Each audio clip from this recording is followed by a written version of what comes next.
Muy buenas tardes, bienvenidos a Visión Global. Enseguida conectamos con México. Antes hacemos un repaso de cómo ha cerrado el IBEX 35 la semana. Se quedan las puertas de los 9.000 puntos, en concreto 8.997 enteros, con un rebote definitivo del 0,81%, en una jornada sobre todo marcada por algunos datos relevantes. Hoy en Estados Unidos mirábamos a esos resultados de la banca que culminan con Goldman Sachs, hoy también que está presentando subidas, y también mirábamos sobre todo con mucha atención todo lo que está ocurriendo respecto a los precios energéticos, el impacto que está teniendo en algunas compañías, como es el caso de ArcelorMittal, y también atentos a lo que ocurre al otro lado del charco, respecto al gigante asiático, a Evergrande, con sobre todo las preocupaciones que está intentando calmar el Banco de China, al decir que realmente no va a tener un peso relevante en el sector financiero, al menos no un problema estructural,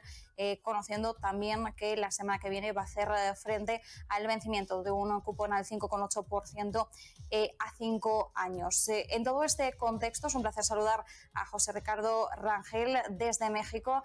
José Ricardo, muy buenos días para ti. ¿Cómo está allí la media sesión? Marta, amigos, pues aquí estamos en terrenos positivos. Interesante lo que comentas, sobre todo el paro que va a hacer ArcelorMittal, y les comparto rápidamente cómo estamos pasando la media sesión. En el índice de precios y cotizaciones está en terrenos positivos con 0.33 arriba. Esto principalmente, Marta, se debe a la parte sobre todo de medios con mega CPO con 4.05 dentro del índice de precios y cotizaciones, y fuera del índice de precios y cotizaciones es el ticket que más está presentando este incremento. Como les comentaba, la parte de ArcelorMittal, que nosotros cotiza a través de un ETF aquí en México, bueno, pues está en terrenos negativos con 0.91 a la baja. La parte de la industria del consumo, Walmart está presentando caídas de 3.09%.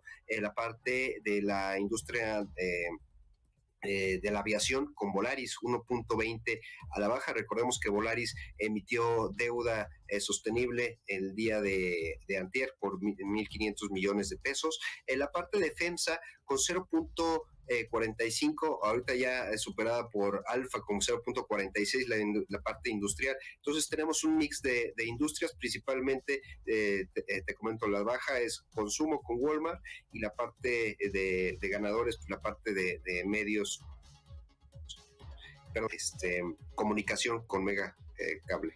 Y pues bueno, la verdad es que muy contentos porque ahora nos vamos a ver mucho la parte regional, mi querida Marta, y bueno, como siempre, los honores, por favor, para el invitado. Por supuesto. Bueno, hoy vamos a hablar del desarrollo de la economía de la zona de Coahuila, y vamos a hablar con Carlos Ortiz, es el director general de Caxor Group. Carlos, muchísimas gracias por acompañarnos en Visión Global. No, al contrario, pues encantado, me da muchísimo gusto estar en su programa. Un saludo a todo su auditorio y encantado de poder platicar de este interesante proyecto que creo que abona mucho, no solamente a México, sino a toda la región de Norteamérica. Carlos, enseguida nuestro compañero José Ricardo te va a lanzar algunas cuestiones, y que me gustaría iniciar con una pregunta genérica para los espectadores españoles que no estén familiarizados con la zona de Coahuila. ¿Cómo está conformada su economía? Con mucho gusto, pues este proyecto sobre todo tiene que ver con un nuevo corredor económico que parte de la zona de Coahuila. Si recordamos históricamente, este estado de Coahuila era el estado de Coahuila y Texas. Todavía eran un solo estado. Cuando se viene esta división en México, se independiza el estado de Texas, pero es una región muy similar al estado de Texas, tanto en clima como geológicamente, e incluso con una vocación industrial similar, ¿no? Estamos hablando del norte de México, y es donde creemos que puede detonarse una zona fronteriza muy moderna, muy importante, y además pues ser la conexión hacia un nuevo puerto en el Pacífico mexicano, que es a lo que apuesta ahora con esto que han visto un poco de la crisis de los contenedores que hay en el puerto de Long Beach, por ejemplo, la saturación del canal de Panamá. Hay un reto importante para llevar mercancías desde la ruta transpacífica, que es la ruta marítima más importante del mundo, hacia la zona este de los Estados Unidos, ¿no? Entonces, para esto, pues tienes que atravesar prácticamente toda la masa continental de los Estados Unidos, que ahí se ensancha más de 1,000 kilómetros, o bien cruzar por el canal de Panamá, donde ya hay un tráfico importantísimo de más de 10 días de espera. Nosotros cuando comenzamos este proyecto, en Long Beach, ahí en Los Ángeles, veíamos por imágenes satelitales unos 34, 37 buques, ¿no? Ahorita hay 60 buques en espera y la crisis de los contenedores pues sigue en aumento, ¿no? Entonces, por eso es un puerto, una ruta comercial que tiene que ver con 3 estados de México, con Sinaloa, con Durango y con el estado de Coahuila, que es ya prácticamente la frontera con Texas, y a partir de ahí, pues bueno, desarrollar algunas otras infraestructuras muy importantes que complementan toda esta lógica de un corredor económico que integra Norteamérica. Oye, Carlos, platícanos precisamente sobre esta pues necesidad de infraestructura de estratégica en logística. Creo que hay un proyecto ahí pues grandísimo. ¿De cuánto va este proyecto? ¿Cómo están los avances al respecto de este pues ahora sí que válvula de salida para esta crisis de tema logístico? Pues es un proyecto que ha avanzado muy rápido por la misma demanda que tiene el mercado. Es un proyecto con el que México lleva, digamos, en el tintero, pues más de 120 años, ¿no? A finales de 1800, principios de 1900, se había pensado que esta región necesitaba un ferrocarril y un puerto de carga para detonar. Aquí tienes un reto importante que es la Sierra Madre, que tienes que atravesar la parte del ferrocarril. Hace 120 años pues no había la capacidad técnica para poder hacer, digamos, todos estos puentes, todos estos túneles que necesita estos 360 kilómetros de ferrocarril, y entonces abrir este corredor, este corredor de transformación, que eso creo que también es un concepto importante, ¿no? Porque en esta región del mundo, por ejemplo, cuando hablamos de un canal como lo es Panamá, por ejemplo, son corredores logísticos únicamente. Se pretende que sea un corredor de transformación. En México, pues bueno, es un productor muy importante por ejemplo, de pantallas, de producción, por ejemplo, automotriz, de la industria aeroespacial. Es un centro de producción importante, ¿no? Y Estados Unidos, al final del día, pues es un centro de consumo, un mercado importantísimo, y bueno, pues este proyecto lo que busca es enlazar estas cadenas de valor, ¿no? Que desde la ruta transpacífica puedan entrar y salir buques en la zona norte de México y cruzar hacia los Estados Unidos, ¿no? Hoy en México la logística sucede sobre todo hacia el centro-sur, o sea, los puertos que conocemos, Lázaro Cárdenas, Manzanillo, Veracruz, etcétera, los puertos importantes ven hacia el centro y luego digamos, suben hacia el norte. Por eso la eficiencia realmente no termina de darse, ¿no? La eficiencia para un corredor de transformación, cosa que este proyecto puede, digamos, cubrir, digamos, en forma muy eficiente estas necesidades, ¿no? En lo que va este proyecto, nosotros comenzamos hace un año haciendo un plan maestro. Caxor Group es una banca de inversión de infraestructura. Estamos pues vinculados a diferentes fondos y diferentes instituciones de inversión. Una de ellas National Standard Finance en Estados Unidos y bueno, con algunos otros inversionistas y otros fondos también. Y lo que planteamos fue un plan maestro que permitiera viabilizar, digamos, este corredor, integrando parques industriales, integrando estos 360 kilómetros de vías de ferrocarril que no se habían construido, integrando un nuevo modelo portuario, un puerto que es sumamente atractivo, un puerto muy moderno, y integrar las cadenas de valor hasta Canadá, ¿no? También hacer todos los desarrollos que se requerían hasta Canadá. En este momento lo que hemos hecho pues fue, bueno, integrar, digamos, diferentes terrenos, diferentes propiedades para pues desarrollar los parques industriales que le dan viabilidad a este proyecto, hacer las ingenierías, llevamos toda la etapa de ingenierías básicas, tanto del puerto como de lo que tiene que ver con la parte del ferrocarril, pues toda la parte comercial, sobre todo también, ¿no?, la viabilidad comercial de este proyecto, de las empresas que se van a establecer en este corredor. Y finalmente, pues ahorita lo que estamos comenzando es lo que tiene que ver con las autorizaciones y las concesiones federales, ¿no? Ahorita, pues lo que tiene que ver con los parques industriales va muy rápido. Al final del día es un proyecto que no requiere tantas autorizaciones. Sin embargo, la parte del ferrocarril, pues es un trámite un poquito más tardado, más complejo. Pero bueno, estamos avanzando en esa parte y muy determinados a hacer realidad este corredor. Carlos, ¿cuánto es más o menos aproximadamente el valor de la inversión para este proyecto?